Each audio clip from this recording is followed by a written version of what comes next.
믿음만이 정답인 이유라는 제목으로 하나님 말씀 전하겠습니다. 제가 전에 들은 버섯 우화라는 이야기가 있는데요. 재밌습니다. 아버지와 아들이 등산을 하고 있어요. 앞서가는 아버지를 아들이 뒤에서 쫄래쫄래 따라가고 있는 거예요. 그런데 아들이 이렇게 보니까 등산로 길가 옆에 아주 화려하고 예쁜 버섯이 있는 거예요. 여러분, 화려하고 예쁜 버섯은 무슨 버섯이죠? 우리가 뭐라고 얘기합니까?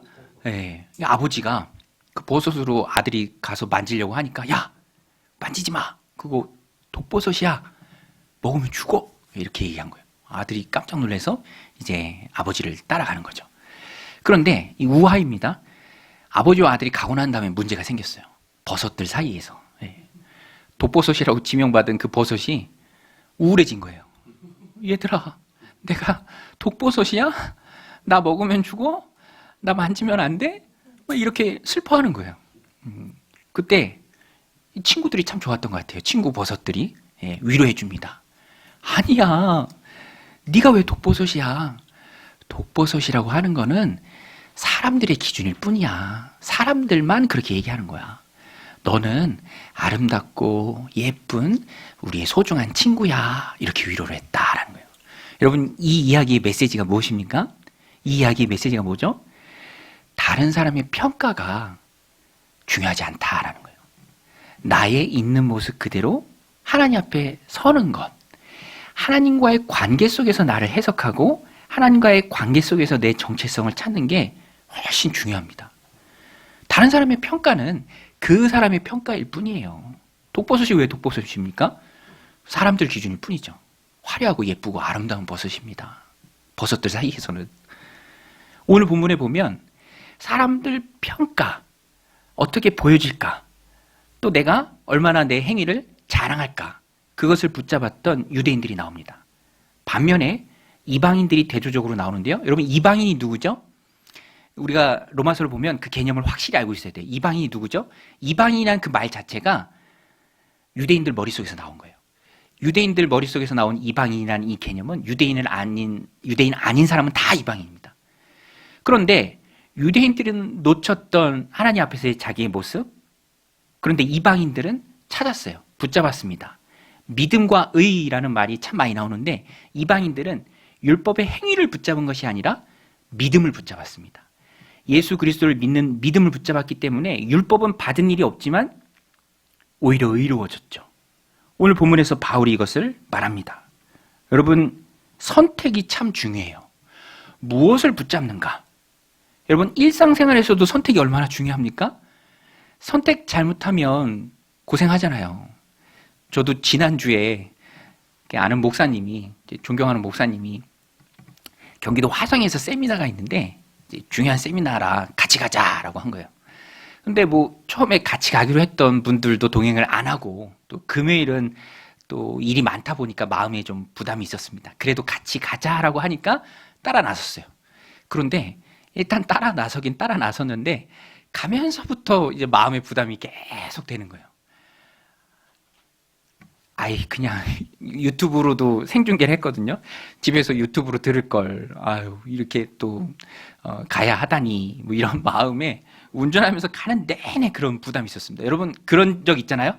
내가 잘못 선택했나 보다. 이거 말렸나 보다. 그런 부담이 있죠.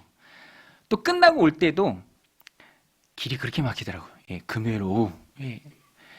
화성에서 여기까지 오는데 3시간이 걸렸습니다. 3시간. 너무 오래 걸리는 거예요. 그런데 그런 갈등이 있었지만 그래도 이 현장에서 들으니까 이 현장이요 생생하잖아요. 오래도록 기억에 남더라고요. 또 마음에 적용이 되고 또 와닿는 게 아무래도 영상을 통해서 보는 거랑 다르죠. 그래서 고민과 갈등은 있었지만 그래도 결과적으로는 가기를 잘했다. 여러분, 그렇죠. 어떤 선택을 했을 때 마음의 부담도 있고 갈등도 있어요. 혹 잘못된 선택이라면 고생을 하죠. 그런데 보세요. 일상에서의 선택은 그것이 혹 잘못된 선택이라 할지라도 피해보는 게 제한적이에요. 그래봐야 하루를 버리는 정도죠. 그렇잖아요. 뭐 그것이 좀 정도가 심한다 해도 뭐 몇 주, 몇 달 혹은 몇 년에서 그치는 것이 사실입니다. 잘못된 선택이라 할지라도. 그런데 이 선택이 얼마나 중요한가, 우리가 잘 붙잡아야 하는 게 얼마나 중요한가, 영혼에 있어서는 그렇지 않습니다. 영혼에 있어서는요, 영생을 판가름하는 게 바로 중요한 선택이에요. 그래서 무엇을 붙잡을 것인가, 행위냐 믿음이냐, 이것을 우리가 잘 선택해야 합니다. 오늘 본문에 보면 이 사람들의 외적인 평가에만 중요하게 생각했던 그 사람들, 유대인들이죠. 반면에 믿음만 꼭 붙들었던 이방인들이 대조적으로 나옵니다. 믿음과 의라는 말이 여러 번 나오는데요. 또 유대인과 이방인이 비교가 되면서 나옵니다. 이방인들은 믿음을 통해서 의에 이르렀죠. 여러분, 의라는 게 뭐죠? 이것도 우리가 성경을 보면서 개념을 잘 알고 있어야 돼요. 성경에서 나오는 의라는 것은요, 하나님과의 바른 관계를 말합니다. 그러니까 하나님과 관계가 좋아진 거예요. 회복된 거예요. 전에는 죄라는 것이 하나님과 우리의 사이를 딱 가로막고 있어서 우리가 하나님 앞에 나아갈 수가 없었지만, 의롭게 된다면 우리가 하나님과의 바른 관계 속에 있는 거죠. 그래서 영어 성경에 보면 righteousness with God이라고 이렇게 번역을 해놨습니다. 하나님과의 바른 관계. 좀 말이 어려우면 쉽게 생각하면 구원받는 거예요. 구원받는 거. 또 천국의 소망을 가지고 살아가게 되는 것. 이것을 의롭게 되었다라고 말합니다. 하나님과의 바른 관계에 놓이는 것이죠. 그런데 유대인들은 의로움의 근처에도 못 갔습니다. 왜냐하면 의롭게 되는 방법을 잘못 붙잡았어요. 틀린 방법을 붙잡았습니다. 오늘 본문의 이방인과 유대인이 비교가 되면서 나오는 이유도 무엇이 바른 방법이고 무엇이 잘못된 방법인가를 말해주기 위함이에요. 이방인들의 방법은 믿음을 붙잡았기 때문에 옳은 방법이었습니다. 의롭게 되는, 구원받는. 그러나 유대인들의 방법은 잘못된 방법이었어요. 틀린 방법이었습니다. 믿음이 의롭게 되는데 바른 방법입니다. 우리 30절, 31절 같이 한번 읽겠습니다. 시작. 그런즉 우리가 무슨 말을 하리요? 의를 따르지 아니한 이방인들의 의를 얻었으니 곧 믿음에서 난 의요, 의 법을 따라간 이스라엘은 율법에 이르지 못하였으니. 이게 오늘 본문의 핵심적인 비교입니다. 이방인들은 율법을 받아본 적도 없고 그랬지만 의로움의 단계에 들어갔어요. 믿음을 붙잡았기 때문이에요. 반면에 유대인들은 날 때부터 선민이라고 스스로 자랑하고 그들에게 율법이 주어졌고 의에 이르는 것을, 율법을 지키는 노력을 통해서 열심히 했지만 결과적으로 의롭게 되지는 못했죠. 그 근처에도 가지 못했습니다. 그러니까 방법이 중요해요. 무엇을 선택하느냐가 중요합니다. 율법을 따라간 이스라엘은 의로움에 이르지 못했어요. 여러분, 어떻게 이런 일이 있을 수 있죠? 이방인들이 의롭게 되었고 하나님께 옳다 인정하심을 받았고 구원을 받았고, 근데 유대인들은 그렇게 되지 못했다. 비밀은요, 자녀됨에 있습니다. 자녀됨. 우리 한번 따라해서 해보겠습니다. 비밀은 자녀됨이다. 예, 비결은 자녀됨이에요. 이게 무슨 말이냐면, 믿음이, 이방인들이 붙잡았던 그 믿음이 자녀가 되는 유일한 길이다라는 거예요. 여러분, 자녀가 되는 게 정말로 중요합니다.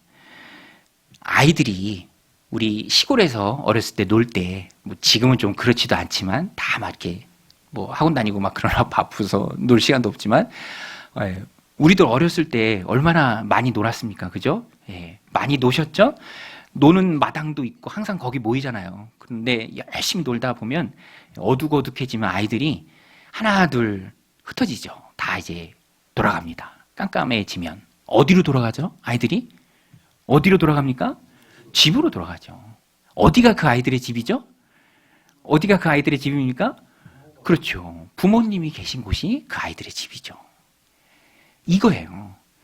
우리가 하나님과의 의로움에 들어가 구원받고 또 천국에 간다라는 것은 율법의 행위를 지켜서가 아니라 신분이에요, 신분. 무슨 신분입니까? 자녀됨의 신분. 자녀의 신분, 자녀의 자격.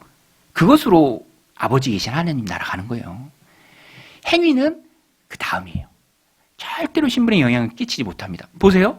자녀가 많으면, 뭐 자녀가 7, 8명 있다고, 7, 8명 너무 많다. 그죠? 예. 뭐 한, 5, 6명 있다고 하면은, 말을 잘 듣는 자녀도 있고요. 또, 뭐, 성장 시기상, 예, 뭐 호르몬 때문에 말을 잘 안 듣는 시기도 있잖아요. 그런데, 자녀니까 자녀의 신분으로 다 때 되면 들어오죠. 자녀의 신분으로 옵니다. 여러분, 제가 아까 처음에 말씀드렸던 그 버섯 우화가 핵심이 그거예요.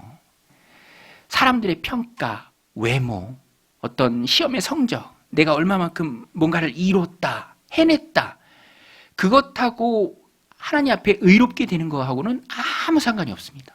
그러니까 유대인들은 출발부터가 잘못된 거예요.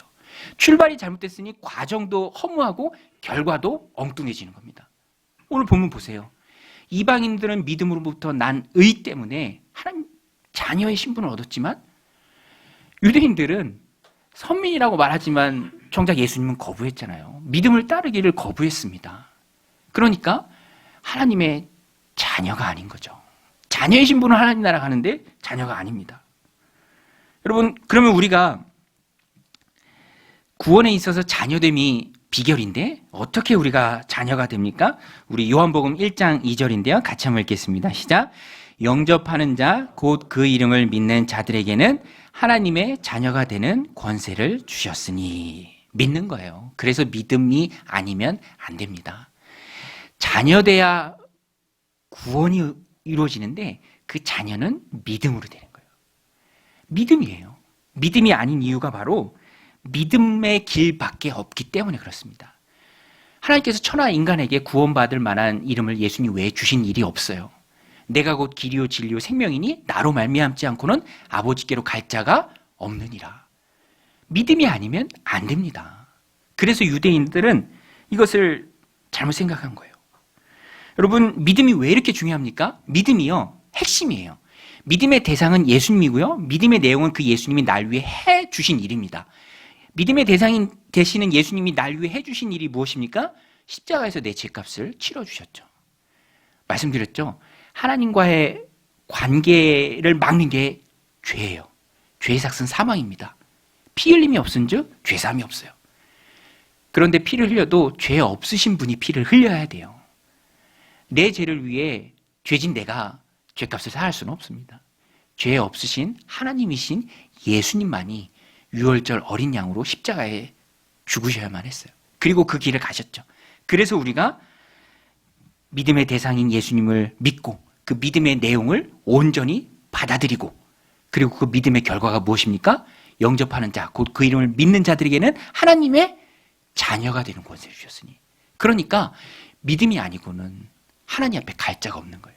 반드시 예수님이라는 그 길, 그 통로, 그 과정을 거쳐야 됩니다. 하나님이 세우신 유일한 기준이 바로 예수님이에요. 예수님을 믿느냐, 믿지 않느냐.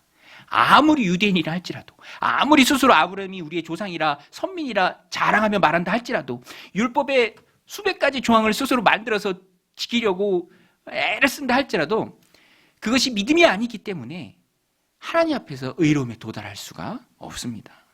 여러분, 우리는 연약합니다. 혼자서 뭔가를 이뤄낼 힘이 없어요. 이것을 철저히 깨달으라 우리에게 주신 말씀이에요. 주 없이 살 수 없네 찬송가 있습니다. 그 2절 가사가 참 제 마음에 와닿아요. 주 없이 살 수 없네. 그 다음에 뭐죠? 나 혼자 못서리. 나 혼자 못서리. 힘없고 부족하며 지혜도 없도다. 내 주는 나의 생명 또 나의 힘이라. 주님을 의지하여 지혜를 얻으리. 나 혼자서 못 섭니다. 나 혼자서 못 써요.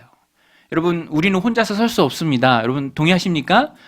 못 써요. 혼자서 어떻게 섭니까? 물론 혼자서 할 수 있는 일이 많죠. 많아집니다.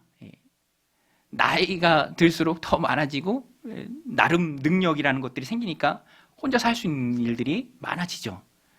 저희 아이도 그 저희 막내 7살 된 아이가 있는데 언젠가 이렇게 목양실에 앉아 있는데 문이 덜컥 열려요. 노크도 없이.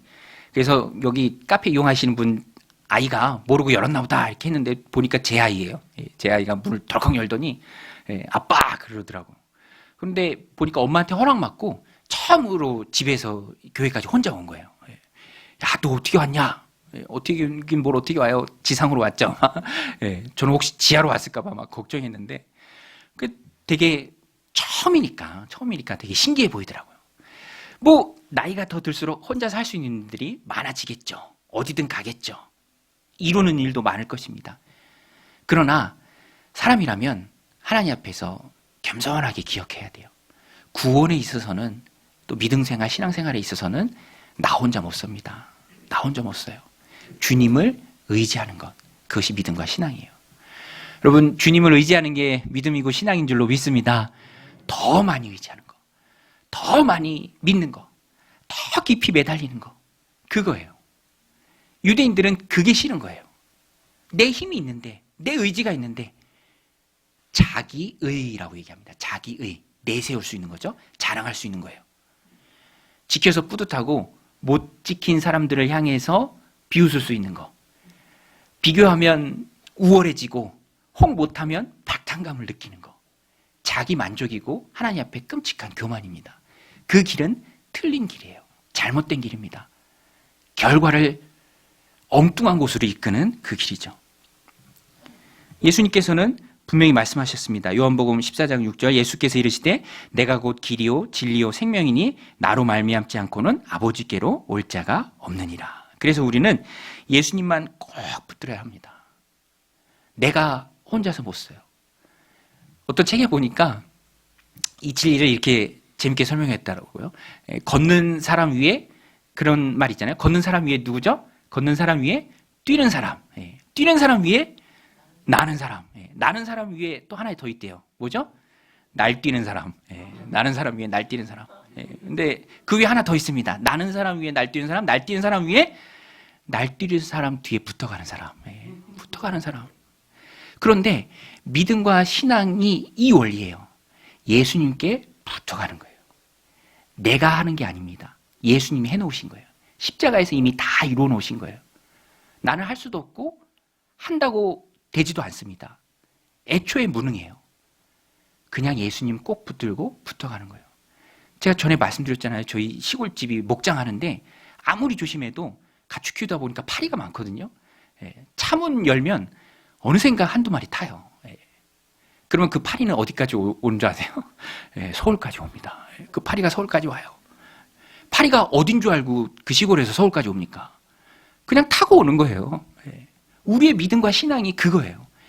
예수님 운전하신 그 버스에 타는 겁니다. 차표 필요 없어요. 예수님 차장 대신이. 내가 뭘 하려는 건 자기 의를 주장하는 거예요.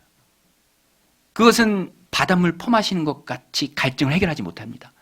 마시면 마실수록 더 비참해지는 거예요. 안 됩니다. 그래서 예수님을 의지하는 거예요. 그것이 바로 믿음이죠. 그래서 믿음을 영어 단어로 잘 표현하면 신뢰하는 것, 트러스트예요. 트러스트. 그 외 트러스트 게임 같은 거 있잖아요. 이렇게 손 모으고 뒤에서 누가 받아주니까 그냥 넘어지는 거. 근데 뒤에서 딱 받아주죠. 믿음이 그래요.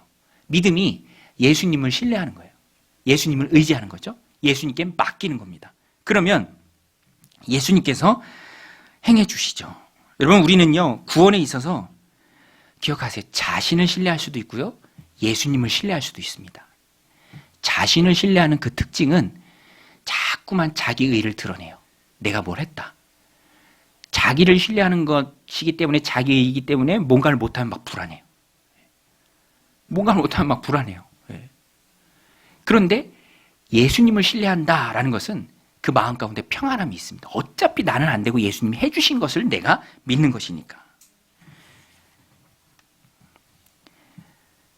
그냥 어떤 사람도 율법의 요구를 온전히 다 충족시킬 수는 없습니다. 율법으로서는 죄를 깨달을 뿐이죠. 예수님께로 방향을 알려주는 것입니다. 그림자이고요, 실체는 예수님이죠. 그래서 우리는 실체 대신 예수님을 꼭 붙들어야 합니다. 지금도 많은 종교에서는 죄의 문제를 스스로 해결하기 위해 고행을 해야죠. 티베트 불교에서는 오체투지라는 것을 하죠. 저는 그게 왜 오체투지인가? 정말로 신체의 5부분, 다섯 부분이 다 땅바닥에 닿아요. 발꿈치, 무릎이 닿고요. 팔꿈치 2개가 닿고요. 마지막에는요, 이마가 닿아요. 이마. 그래서 일정 거리를 오체투지를 한다고 하면은 보호 장구를 해도 무릎 연골이 다 나가죠. 이마는 다 깨집니다. 피가 흐르는 거예요. 그것이 우리의 죄 문제를 해결하지 못하죠. 그것은 고행일 뿐입니다. 믿음으로 의롭게 되는 거예요. 예수님이 행해 놓으신 그 일을 붙드는 것입니다. 예수님이 다 해결해 주세요. 여러분 생각해 보세요. 빗자루 하나 들고 설악산에 눈 내렸는데 그거 다 치운다라고 생각해 보세요. 도전할 수 있겠지만 가능한 일이 아니죠. 불가능한 일입니다. 그런데 뜨거운 햇빛만 몇 시간만 내리쬐면 골짜기에 있는 눈이 다 녹는 거죠. 예수님이 해주시는 것입니다. 그러므로 오늘 말씀의 적용은 믿음을 붙들라라는 거예요. 믿음을 붙들라. 우리 한번 따라서 해보겠습니다. 믿음을 붙들라. 네, 믿음을 붙들라. 예수님만 꼭 붙드는 것. 예수님이 왜 중요하신 분입니까? 예수님이 그리스도시기 때문에 그래요. 예수님은 이름이죠. 그리스도는 직분을 말합니다. 구약에는 메시아라고 나오죠. 기름 부음 받은 자라는 뜻이에요. 기름 부음 받은 자라는 것은 하나님께서 특정하는 위해 따로 세우신 분이라는 거예요. 예수님은 그리스도세요. 예수님을 그리스도로 믿는 게 믿음의 핵심입니다. 내 죄를 위해 십자가에서 죽으시고 부활하시고 내 죄값을 다 치르시고 하나님께로 나아가는 그 길을 열어놓으신 그리스도가 바로 예수님이에요. 그래서 예수님을 그리스도로 믿고 예수님만 꼭 붙드는 것이 믿음의 핵심입니다. 예수님을 하나님이 오늘 본문에 보면 시온으로 나오죠. 시온에 돌로 두셨어요. 무슨 돌이냐? 거치는 돌이고요. 걸려 넘어지는 돌입니다. 이게 무슨 말이냐면 예수님을 돌에 비유했어요. 예수님이 유일한 기준이 되신다라는 거예요. 여러분 예수님이 유일한 구원의 기준인 줄로 믿습니다.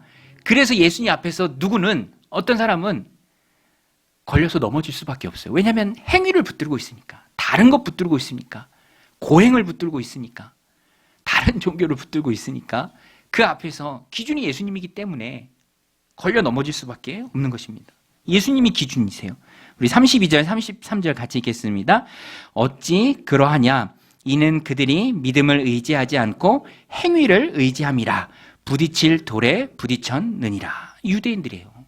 믿음을 의지해야 하는데 믿음을 의지하지 않고 행위를 의지했기 때문에 필연적으로 기준의 돌이 되신 예수님께 부딪혀 깨질 수밖에 없는 인생을 살았다는 거예요. 반면에 믿음을 붙잡으면 부끄러움을 당하지 않습니다. 33절 같이 읽겠습니다. 기록된 바 보라 내가 걸림돌과 거치는 바위를 시온에 두노니 그를 믿는 자는 부끄러움을 당하지 아니하리라 함과 같으니라. 예수님이 걸림돌이에요. 어쩔 수 없습니다. 모든 인생은 다 예수님 앞에 서야 돼요. 아들이 있으면 생명이 있어요. 아들이 없으면 걸려 넘어지는 거예요. 하나님은 하나를 정하셨습니다. 그것이 바로 예수 그리스도예요. 그러니까 믿음이 안 되는 이유는, 그러니까 믿음이 아니면 안 되는 이유는 유일한 길이기 때문에 그래요. 유일한 길이기 때문에. 예수님이 유일한 길입니다. 그래서 우리는 여러 번 말씀드린 것처럼 믿음과 신앙생활을 하면서 하나님 주신 귀한 인생을 살아가면서 예수님을 붙들어야 돼요. 신앙에는 방향이 중요합니다. 속도보다도 훨씬 중요한 게 방향이에요. 속도 빠르면 뭐 할 거예요? 방향이 틀린데. 돌아오는데 더 고생합니다. 열심히 노력하면 뭐 할 겁니까? 방향이 틀린데. 오히려 주변을 다치게만 하죠. 다른 방향으로 열심을 내고 빨리 간다 한들 그것은 기준이 되신 예수님 앞에 방향이 틀렸다면 아무 의미가 없습니다. 허망된 거예요. 그래서 노력을 하더라도요, 믿음의 뿌리를 내리는 노력을 해야 합니다. 유대인들의 문제는 십자가를 거리끼는 것으로 봤고요, 또 한 걸음 더 나아가서 자기 의로 이뤄낸 일들을 침해받는다라고 생각을 했습니다. 그래서 율법을 지킴으로써 구원을 보상의 개념으로 생각을 했어요. 내가 이걸 하고 이것도 하고 혹은 이걸 안 하고 이것도 안 하면서 내 행위, 내 의, 내가 이뤄내놓은 그것을 하나님이 받으시고 보상으로 구원을 주신다. 잘못된 거죠. 완전히 잘못된 겁니다. 여러분, 구원은요, 믿음으로 하나님이 우리에게 주시는 선물이에요. 여러분, 구원은 선물인 줄로 믿습니다. 구원은 선물이에요. 내가 내 행위와 노력을 가지고 받는 보상이 아닙니다. 그것이 구원이에요. 그런데 유대인들은 그래서 십자가를 거부했던 거예요. 내가 할 수 있는데, 그 조그만 아이들도 뭐 해줄게 그러면 이제 아이들이 뭐 할 수 있으면 내가 할 거야 막 그러잖아요. 뭐 그런 일들은 그럴 수 있죠. 일상에서 일들은. 그런데 구원에 있어서 이런 식으로 나와버리면 그것은 그리스도의 십자가를 무시해버리는 게 돼요. 그것을 인정하지 않는 게 돼버립니다. 그것 아니고는 길이 없는데 자꾸 자기 의를 붙들고 있는 거예요. 고린도전서 1장 23절 24절 같이 읽겠습니다. 우리는 십자가에 못 박힌 그리스도를 전하니 유대인에게는 거리끼는 것이요 이방인에게는 미련한 것이로되 오직 부르심을 받은 자에게는 유대인이나 헬라인이나 그리스도는 하나님의 능력이요 하나님의 지혜이니라. 할렐루야. 여러분, 그리스도는 하나님의 능력이고 지혜인 줄로 믿습니다. 그리스도의 십자가가 중요해요. 유대인들은 그 십자가를 거리끼는 것을 봤죠. 나무에 달려 죽은 사람은 저주당한 사람이니까 그 수준에 생각한 거예요. 이방인들은 그저 정치범으로 몰려서 처형당한 30대 청년에 불과했어요. 어리석은 사람이죠. 아유, 어리석은 사람. 그런데 그 그리스도의 십자가가 부름을 받은 저와 여러분들에게는 하나님의 능력이고 하나님의 지혜입니다. 어리석어 보이지만 그것이 구원의 유일한 길이에요. 하나님 앞에 갈 수 있는 유일한 길입니다. 그것이 믿음이에요. 그래서 우리는 오늘 본문에 나오는 이 어리석은 유대인들을 따르는 것이 아니라 믿음만 붙잡아야 돼요. 믿음만 붙잡는다라는 말은 내 행위를 자랑하지 않는 거예요. 그리고 그 믿음의 노력이, 방향이 나무 대신 예수님께 굳게 붙어 있는 것이어야 합니다.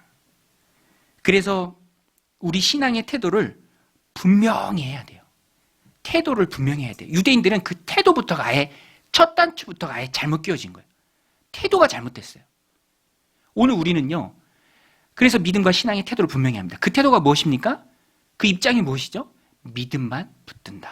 예수 그리스도만 꼭 붙든다. 노력을 하더라도 그것은 믿음의 근거가 되시는 예수님께 더 잘 붙어 있는 노력이 된다. 그거예요. 그래서 구약의 여호수아가 고별 설교하면서 우상이 하나님이면 그거 섬기고 가나안의 신을 쫓아가라. 오늘날 너희가 섬길 자를 택하라. 그러나 나와 내 집은 오직 여호와만 섬기겠다. 이렇게 도전을 하죠. 갈멜산에서 엘리야도 850명이나 되는 바알과 아세라 선지자 제사장 1대1로 한 명으로 맞서 서면서 너희가 언제까지 바알과 하나님 사이에서 머뭇거리느냐. 섬길 자를 택하라. 바알이 하나님이고 하나님이면 바알 섬기고 여호와가 참 하나님이면 여호와를 섬기라. 머뭇거리지 말라. 오늘 우리도 입장을 분명히 해야 됩니다. 태도를 분명히 해야 돼요. 모호해서는 안 됩니다.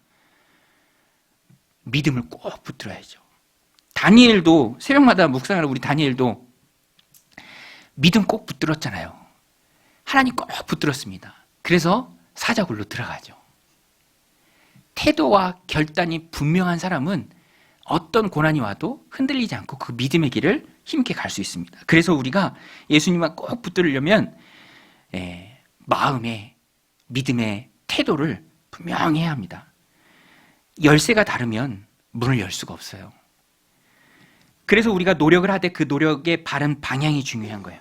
내가 무언가를 해서 무언가를 이루어서 어떤 수준에 도달해서 구원을 보상으로 받는 것이 아니라 구원을 하나님의 선물임에 감사함으로 믿음의 행위들이 나오는 것이고요. 또 더 예수님께 꼭 붙어 있기 위해서 신앙의 행위들이 나오는 것이죠.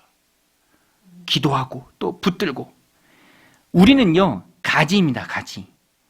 예수님이 나무고 우리는 가지예요. 우리 요한복음 15장 5절인데요. 가지는 나무를 떠나서는 아무것도 할 수 없습니다. 우리 같이 읽겠습니다. 나는 포도나무여 너희는 가지라. 그가 내 안에 내가 그 안에 거하면 사람이 열매를 많이 맺나니 나를 떠나서는 너희가 아무것도 할 수 없음이라. 여러분, 가지가 나무에서 잘리면 뭘 할 수 있겠습니까? 아무것도 할 수가 없어요. 우리 한번 믿음으로 고백하겠습니다. 나는 가지다. 나무는 예수님이에요. 우리는 가지입니다. 붙어 있으면 열매를 맺는 거예요. 그래서 우리는 노력을 해도 붙어 있기 위한 그런 노력이 되어야 합니다. 나 혼자 못 서죠. 구원해 주신 하나님께, 그리스도를 통해서 긍휼의 그릇으로 불러주신 그 하나님께 감사해서 믿음과 신앙의 행위들이 있는 거예요. 또 나무 대신 예수님께 내가 더 잘 붙어 있기 위해서 그런 믿음과 신앙의 결단이 있는 것입니다. 내 영혼도 우리 하나님께서 주권적으로 주장해 주십니다. 구원받은 이후에 이 땅을 살아가는 그 삶도 하나님께서 붙들어 주셔야 돼요.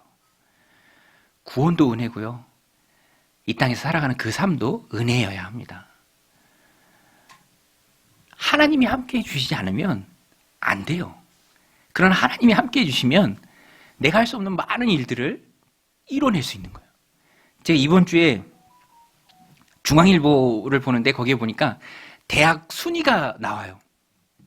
그 중앙일보에서 이제 자기들 기준으로 종합적으로 평가를 한 거겠죠. 그런데 제가 그것을 이렇게 훑어보면서 제 입가에 미소가 나왔습니다.